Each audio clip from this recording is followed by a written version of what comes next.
बिस्मिल्लाहिर्रहमानिर्रहीम। अस्सलामु अलैकुम रहमतुल्लाहि व बरकातुहू। मुफ्ती साहब, मैं आपका बयान अक्सर सुनता हूँ। आपसे एक दरख्वास्त ये है कि मेरे अंदर एक बीमारी है, यानी मैं हाथ से अपनी मनी को निकालता हूँ, तो इसके लिए मुझे रहनुमाई फरमाएँ, बड़ी मेहरबानी होगी।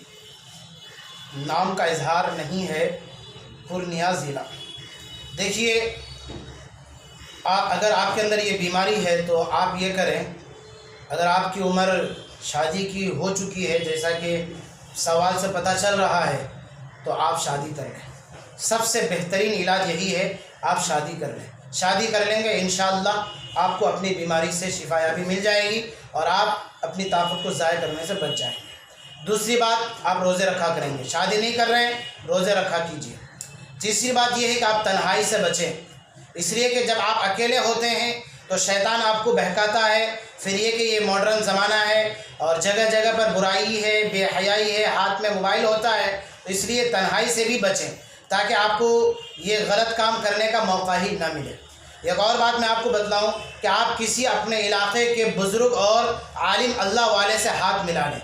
आप किसी से अपना इस्लाही ताल्लुक़ कायम कर लें और उनसे ये कहें कि हज़रत मेरे अंदर एक ख़राबी है, आप मेरी इस्लाह फरमा दें।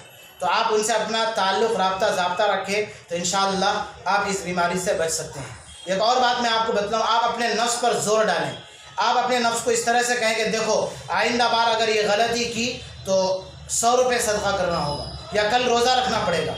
अगर जहन में ये बात, ये ख्याल आए, ये गंदा ख्याल आए, तो आप फ़ौरन अपने नफ्स को दबाव डालिए और अपने नफ्स से कहिए, अगर ये गुनाह किया 100 रुपये सदका कर दूँगा मैं, या कल का रोज़ा रखूँगा, या मैं 20 रकात नमाज नफिल पढ़ूँगा। इस तरह से अपने नफ्स पर दबाव डालिए, तो फिर इंशाअल्लाह अगर आप इस तरह से दबाव डालेंगे तो, या जो मैंने तजवीज़ बतलाई है, ये काम करेंगे, तो फिर इंशाअल्लाह उम्मीद है कि आप इस मर्ज़ से बच सकते हैं। एक और मैं आपको इलाज बतलाऊँ, आप जिम जाएँ। वहाँ जाएंगे तो जाहिर सी बात आपको वहाँ पर ताकत की ज़रूरत पड़ेगी। जब ताकत की ज़रूरत पड़ेगी तो ख़ुद ब खुद आपके दिलो दिमाग में ये ख्याल आएगा और ये बात आएगी कि भाई, अगर मैं इस तरह से अपनी ताकत को ज़ाया करता हूँ तो वहाँ पर जो ताकत की ज़रूरत है, अच्छा खाना है, फिर अच्छे खा करके उस ताकत को इस्तेमाल में लाना है, बॉडी में लाना है, अपने जिस्म में लाना है, तो फिर उम्मीद है कि इंशाअल्लाह आप बच सकते हैं। बहरहाल, ये जो मैं तरकीब बताया है, तो शादी कर ले, या रोज़ा रखा करें, सदका करें, इस्लाही ताल्लुक़ कायम करें, तन्हाई से बचें, ये सारे काम करेंगे तो फिर इंशाअल्लाह आप इस बीमारी से बच सकते हैं। आखिर में मैं आपको बतौर मशवरा की एक और बात बताना चाहता हूँ, वो ये कि देखिए, अभी आप जवान हैं और आपके अंदर ये ताकत क़ुव्वत है। ये वो ताकत क़ुव्वत है कि जो एक बार मिलती है, ज़ाय होने के बाद, उम्र ढल जाने के बाद इंसान ज़िंदगी भर पछता ले और अल्लाह से रो रो कर, गिड़गिड़ा कर मांग ले, ये ताकत मिलने वाली नहीं है। एक बात मैं आपको ये बतलाऊँ कि जब बच्ची बालिग हो जाती है, लड़की बालिग हो जाती है और उम्र के वो 15, 16, 17 साल, 18, 20 साल को पहुंच जाती है, तो वो माँ बाप जब तक उसको खिला भी रहे थे, कपड़ा पहना भी, सब कुछ कर रहे थे, उसके बावजूद किसी एक अजनबी मर्द के हाथ में अपनी बेटी को दे देते हैं। क्यों देते हैं? क्या वो खाना नहीं खिला सकते थे? क्या वो कपड़ा नहीं पहना सकते थे?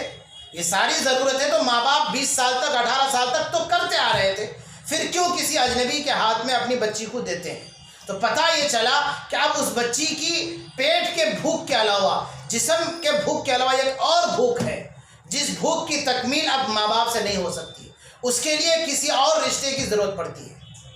अब अगर सामने वाला जिस लड़के से शादी होना है, अब अगर वो इस लड़की की भूख को ना मिटा सके, यानी अपने होने वाली बीवी की भूख को ना मिटा सके, तो बतलाइए उस ज़िंदगी में खुशगवारी आएगी? उस ज़िंदगी में इत्मीनान होगा? उस ज़िंदगी में चैन, सुकून, राहत होगी? नहीं। इसलिए मैं आपको ये बतौर मशवरा के कहता हूँ कि आप अमानत हैं। आपके अंदर अल्लाह ने जो ताकत क़ुव्वत दी है, वो ताकत क़ुव्वत अमानत है। इसलिए आप ये सोच करके कि भाई, अल्लाह ने जो ताकत क़ुव्वत मुझे दी है, अगर मैं उस ताकत को अपने हाथ से खारिज कर देता हूँ तो یہ طاقت میری اپنی نہیں ہے، اللہ کی دی ہوئی طاقت ہے، جس کو کہیں اور خرچ کرنا ہے اس کے لیے آپ کو انتظار کرنا ہوگا شادی تک۔ اس لیے آپ اس سوچ کو بھی اپنے ذہن میں لائیں اور توبہ استغفار کریں اور اللہ سے رہبری رہنمائی مانگیں اور اللہ سے بار بار یہ دعائیں کریں کہ اللہ مجھے اس گناہ سے اپنے فضل و کرم سے بچا لے۔ السلام علیکم ورحمۃ اللہ وبرکاتہ۔